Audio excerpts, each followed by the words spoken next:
Hello! Today we're going to be discussing DRM and archives, specifically the pitfalls of using DRM. First and foremost, what is DRM?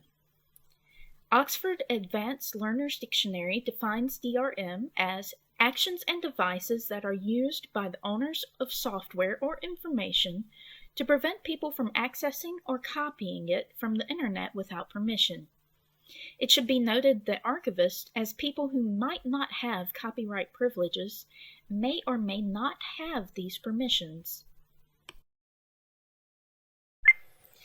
Before we go any further, let's talk about who DRM keeps out. Ed Felton, in his 2003 blog entry, DRM and First Rule Security Analysis, sets out two different threat models and cautions administrators to choose one. First is what he coins Napsterization, a model that assumes mass distribution of a file without end if copyright protection is broken. The second is casual copying, which places obstacles to prevent average users from downloading. Most archives would use the second threat model. Next, we're going to look at Steve Jobs for insight into the administrative end of DRM.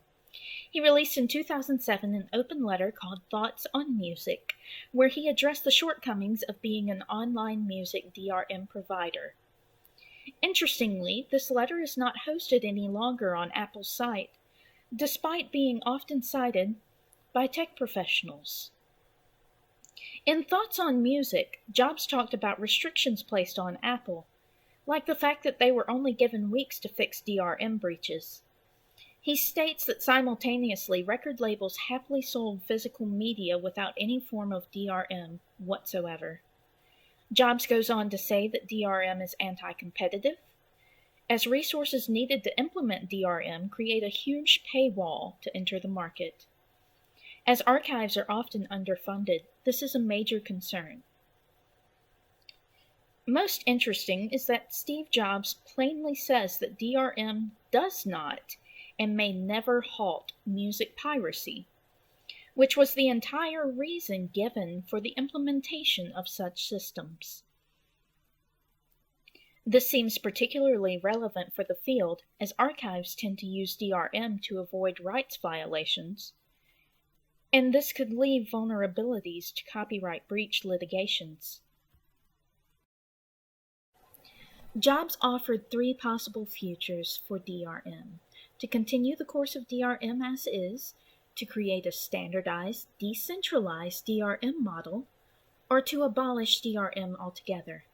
Bear in mind that much of these publications are older, and DRM has become, generally, more invisible and less inconvenient. There was, unsurprisingly given the overall attitude exhibited toward digitization in the archival field, very little empirical evidence about DRM and archives. As such, we'll be relying heavier than I would like on other industries' data. Muhammad Habibur Rahman gives us a SLIS empirical study on DRM in the new trend for digital record management in Bangladesh university libraries. He gathers and presents data from library and IT professionals in a total of 13 universities in Bangladesh, split between public and private institutions. Over 30% cited a lack of skilled IT professionals and stable preservation software as the biggest obstacle to DRM implementation. The next highest category was budget issues, followed by faulty training and a shortage of digital records.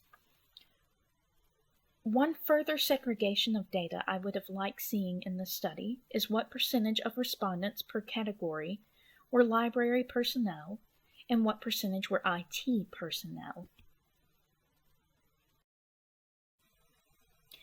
In the ALA Library Technology Reports from 2020, Mirela Rončević discusses why DRM usage is necessary in public libraries. This is applicable to archival materials to varying degrees as well. Basically, it boils down to what we are going to put under the highly technical term of legal stuff. Libraries and archives often must deal with third-party entities, whether they be donors, vendors, or other organizations. Often DRM is used because other people tell you what you can do with their materials.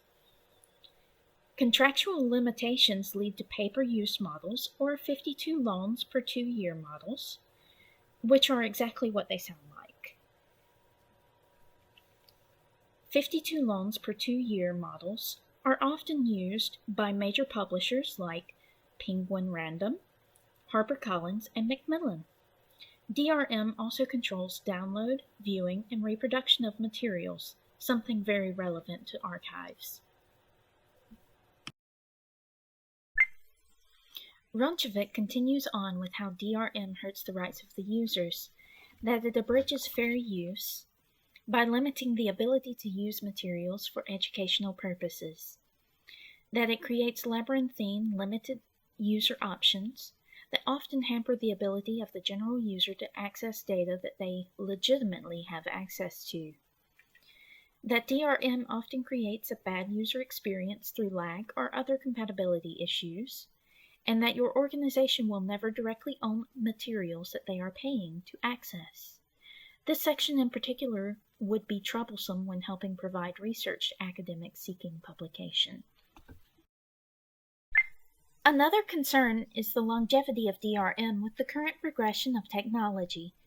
In security requirements for multimedia archives, Songbei Park points out how easily technology can outpace cryptography that serves as the base for DRM, and mentions how quickly state-of-the-art government cryptography-based ciphers can be cracked. In 1976, U.S. government published the standard block cipher DES. DES had been used widely in many areas. At that time, 56-bit encryption key is sufficient. Because there was lack of computing power for 2 to the 56 brute force, DES was considered secure. But by the late 1990s, computers were so cheap and powerful that a 2 to the 56 brute force search for the key became a feasible task. Baypark points out that everything from login areas, control interfaces, operating systems, and even file types can create vulnerabilities in DRM systems and calls them very sensitive. They stress that not only security, but backwards compatibility must be considered to ensure the longevity of pre-existing and future DRM. For archives, longevity of files and avoiding recurring mass costs for DRM development would be very important. Dorte Bonner, in Digital Rights Description as part of Digital Rights Management, a Challenge for Libraries, talks about REL, Rights, Expression, Language, as the backbone of DRM, the machine-readable access syntax that DRM is coded and executed in. Bonner discusses two modes of DRM, passive, management, and active, enforcement. He discusses at length the difficulties facing truly efficient REL, everything from user groups to access contracts. Because of the changing nature of legalities with access, it is easier to create short-term REL.